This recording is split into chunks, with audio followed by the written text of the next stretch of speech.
திமுக அரசு ஆட்சிக்கு வந்து 4.5 ஆண்டுகள் ஆகியும் மக்களின் குறைகளை தீர்க்காமல் ஏமாற்றி வருவதாக அதிமுக முன்னாள் அமைச்சர் ராஜேந்திர பாலாஜி விமர்சனம் செய்துள்ளார்.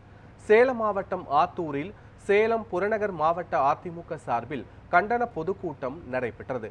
மாவட்ட பாசறை செயலாளர் ராஜராஜ சோழன் தலைமையில் நடைபெற்ற இந்த கூட்டத்தில் முன்னாள் அமைச்சர் ராஜேந்திர பாலாஜி கலந்து கொண்டு உரையாற்றினார். அப்போது பேசிய அவர், தமிழகத்தில் பொய் சொல்லி ஆட்சிக்கு வந்த ஸ்டாலினை வீட்டிற்கு அனுப்புவதற்கான வேலையை அதிமுக ஆரம்பித்துவிட்டது என்றும் இன்னும் 7 மாதங்களில் திமுக ஆட்சி முடிந்துவிடும் என்றும் அவர் கூறினார்.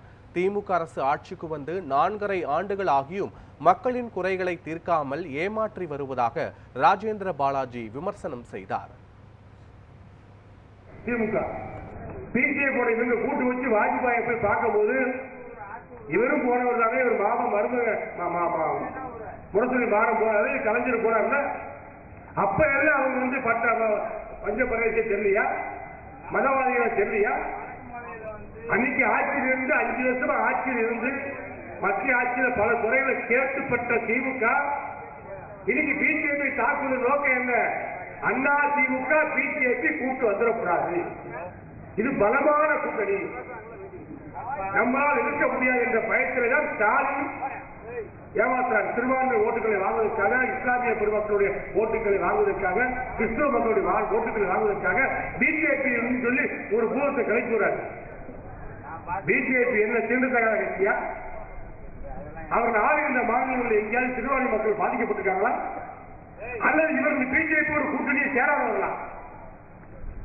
வாஜ்பாயுடைய கரத்தை தூக்கி பிடிச்சு ஓட்டு கட்டவர் தானே. தமிழக அரசியல் வரலாற்றில் திமுகவுக்கு இன்னைக்கு வேலையே கிடையாது. திமுக 10 சீட்டு 15 சீட்டுக்கு மேல கூட்டணி வாங்காது. அண்ணா திமுக கூட்டணி, எடப்பாடி தலைமையில் கிட்ட கூட்டணி, பிஜேபி அண்ணா திமுக கூட்டணி 210 சீட்டுக்கு அதிகமாக எடப்பாடியார் தெளிவா சொல்ற பேசியார். அண்ணா திமுக தான் என்டிஏ கூட்டணியுடைய தமிழ்நாட்டு தலைமை. அந்த தலைவர் யாருன்னா எடப்பாடியார் தான். அண்ணா திமுக பெரும்பான்மையான இடங்களிலே போட்டியிடும். திமுக ஆட்சியில் யாருக்கு எதுவும் கிடைக்கல, இல்லாத மக்களுக்கு எதுவும் கிடைக்கல, பாட்டாளிகளுக்கு எதுவும் கிடைக்கல, விவசாயிகளுக்கு எதுவும் கிடைக்கல. விவசாயிகளுடைய நன்மை கருதி அவர்களுடைய உழைப்புக்காக அவர்களுடைய கடன்களை எல்லாம் வாங்கிய கடன்களை, விவசாய மக்களுடைய கடன்களை எல்லாம் ரத்து செய்த முதலமைச்சர் எடப்பாடியார். தமிழகத்தில் ஒரு நியாயமான தலைவர் வேண்டும், ஒரு நேர்மையான தலைவர் வேண்டும், ஒரு பொறுப்பான தலைவர் வேண்டும். அவர் வந்திருக்கிறார், அவர் நமக்கு கிடைத்திருக்கிறார்.